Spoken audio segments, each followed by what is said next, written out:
12/22/2024. We are in the book of Proverbs in this episode of Stand Tall. We're in chapter 23, verse 15.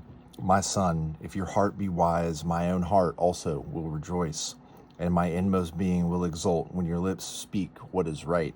So just as we should be good parents, and we should make our own parents happy and our own Lord happy by seeking wisdom, be wise so that people around us can be happy. Let not your heart emulate sinners, but be zealous for the fear of the Lord always. For you will surely have a future, and your hope will not be cut off. Hear, my son, and be wise, and guide your heart in the right way. Consort not with wine-bibbers, nor those who eat meat to excess.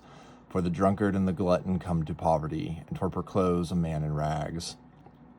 So, just like anybody who drinks to excess or eats to excess, and even I've reflected in my own blog when I came through my journey of learning how to do intermittent fasting, how much money I began to actually save because I wasn't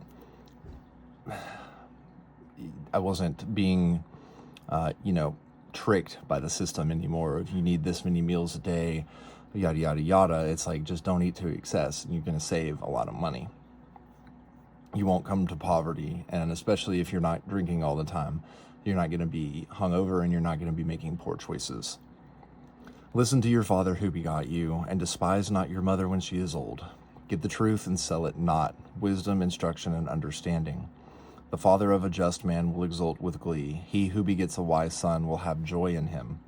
Let your father and mother have joy. Let her who bore you exult. My son, give me your heart, and let your eyes keep to my ways. For the harlot is a deep ditch, and the adulteress a narrow pit. Yes, she lies in wait like a robber, and increases the faithless among men. Who scream, who shriek, who have strife, who have anxiety, who would have wounds for nothing, who have black eyes.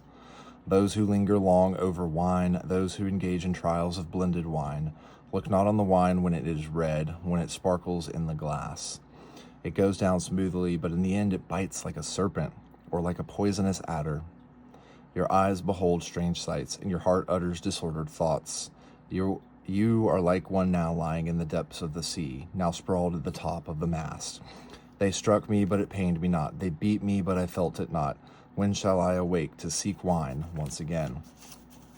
And so, it's like the demons of alcohol, the demons of wine. You can be beaten, you can be struck, you can be downtrodden, and all you do is seek wine, alcohol again when you awaken. And just like seeking of the harlot or the adulteress, a deep ditch, a narrow pit, she lies in wait like a robber.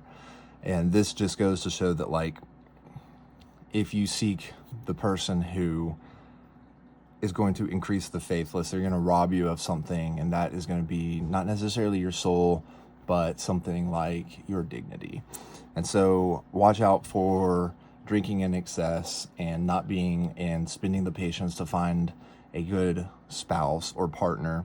And then don't eat to excess either. These are all very good pieces of wise advice straight from the book of Proverbs, and don't even have to be taken in a biblical context. Can just be taken from my personal life lessons learned, things that I've even written about on my blog, and things that if you've experienced before, I would love to hear in the comments below.